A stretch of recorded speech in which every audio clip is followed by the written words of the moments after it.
Então, um aspecto que é interessante a gente falar antes de começar a apresentar essas 3 tecnologias. O que é o sumidouro? Porque alguns estudos, recentemente trabalhando num projeto aqui da nossa universidade com comunidades rurais, com assentamentos rurais, nós verificamos que quando nós tínhamos um questionário a respeito de saneamento e quando era perguntado sobre o tipo de tecnologia utilizada, as pessoas respondiam fossa séptica com sumidouro. Mas quando foi redigido um adendo a essa pergunta e solicitado aos técnicos de campo que observassem se tratava necessariamente de fossa séptica, de um conjunto onde você tem um tratamento prévio de decantação e depois um tratamento anaeróbico e uma deposição final da água residual tratada dentro de um sumidouro, os técnicos, quando começaram a observar para além das perguntas, eles começaram a responder sumidouro na maioria das perguntas. E aí começaram a vir dados nos mostrando que o termo fossa séptica é um termo usual, muito comum na área rural, para designar uma fossa rudimentar, ou seja, um buraco no chão chamado sumidouro. Isso tem a ver, pra gente, isso é importante que a gente fale, porque isso tem a ver com o que nós pensamos nos nossos dejetos domiciliares, né? Como nós pensamos na nossa relação com o meio ambiente, como nós tratamos a nossa relação com o nosso entorno, a qualidade da informação que nós estamos acessando.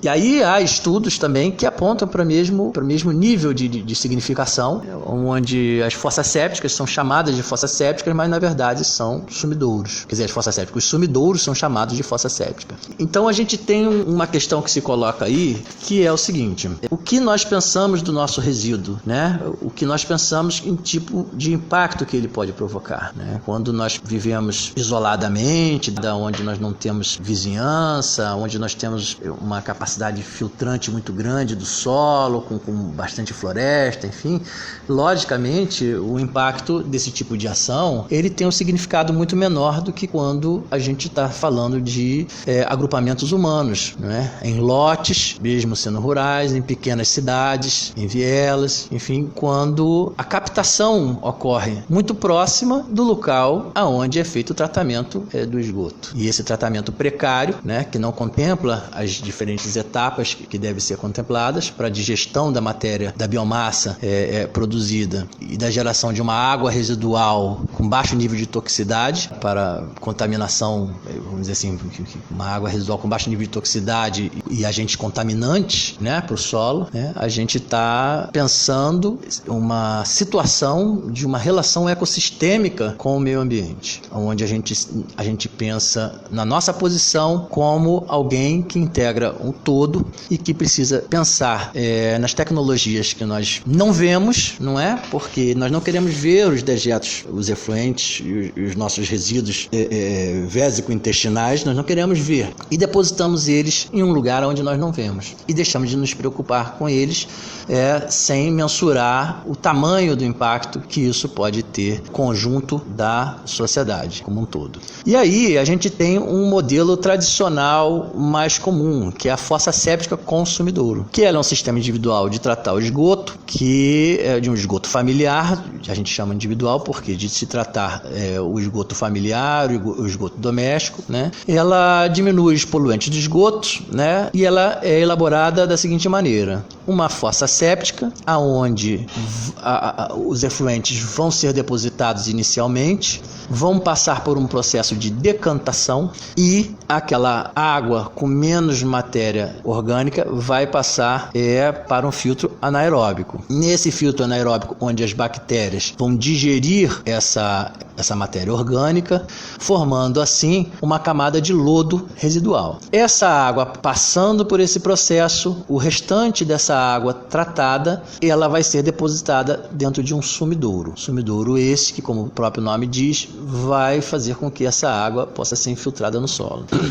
No nosso vídeo, a gente bota algumas orientações, que são as orientações básicas, que são retiradas de documentos, alguns documentos oficiais, de pesquisa na área, mas nós estamos trazendo isso pensando em alguma reflexão a respeito. Porque, por mais eficiente que seja uma fossa séptica, um sistema de fossa séptica com sumidouro, com filtro anaeróbico e sumidouro, ela vai gerar esse lodo residual que precisa de tempos em tempos ser retirado e ser tratado adequadamente. adequadamente, receberam um tratamento adequado, que não é difícil, mas precisa que seja feito. Então, a remoção do lodo é aquele famoso que a gente conhece limpa-força. Em algumas regiões, tem um caminhão que limpa, retira e recicla esse sistema de maneira que ele possa voltar a ficar operante da melhor maneira possível. Ela pode ser feita através de uma bomba, de forma rápida, cuidadosa, sem que haja contato do operador com o lodo propriamente, ou ele pode ser feito manualmente, né? E aí a gente tem uma seguinte questão: regiões onde a gente tem um fluxo, um lençol freático muito rico. A gente tem uma fossa séptica operante adequadamente, ela vai gerar um resíduo que não está 100% tratado. É lógico que ela é uma tecnologia já comprovadamente eficaz, mas em regiões onde a gente tem um fluxo do lençol freático, um lençol freático muito raso, por exemplo, com águas de nascente próximas, né, com captação de água de nascente, olhos d'água, enfim, talvez esse não seja o melhor método. Algum nível de contaminação pode estar ocorrendo e isso pode ter uma relação com alguma daquelas doenças que nós já falamos, né? Aí a gente tem um slidezinho que a gente mostra um exemplo de um protótipo de uma fossa séptica consumidora. Nós fizemos uma experiência com alunos do curso de enfermagem, utilizando água com borra de café. A gente tem o slide número 1 mostrando essa água saturada de borra de café. O slide número 2, ela começa a atravessar para aquele que representa o filtro anaeróbico, onde possui pedras, pedriscos, né? E o filtro anaeróbico geralmente ele possui pedras. Alguns estão estudando a possibilidade de usar coco, de usar bambu, onde os micro-organismos, as bactérias se desenvolvem fazendo o seu papel de digestão anaeróbica dos resíduos. Então, no terceiro slide, nós já temos a geração o começo da geração dessa água que vem de baixo para cima no filtro anaeróbico, né, sendo filtrada de baixo para cima e alcançando aquilo que representa um sumidouro. A gente pode verificar no final que essa água do sumidouro, no quarto slide, já é uma água mais clarificada,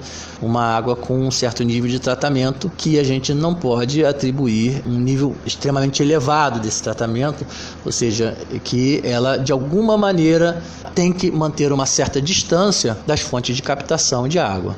Uma atenção muito grande às fontes por diferentes níveis de gravidade, aonde a gente tem uma fossa num lugar mais alto, né, uma fossa séptica num lugar mais alto, e a gente tem uma fonte de captação em um local mais baixo. Isso é um risco muito grande que se corre, né? O problema das comunidades mais isoladas, que precisam, onde o indivíduo precisa entrar em contato, fazer a remoção manual do lodo. Existem comunidades rurais onde as pessoas têm dificuldade de acessar por transporte automotivo, e aquilo, por exemplo, inviabiliza que o caminhão limpa força, como a gente chama, né, limpa lodo, possa exercer esse tipo de atuação. Então, as pessoas têm que ter uma propriedade técnica para poder atuar nesse sistema, o que muitas vezes é aquilo que a gente não verifica.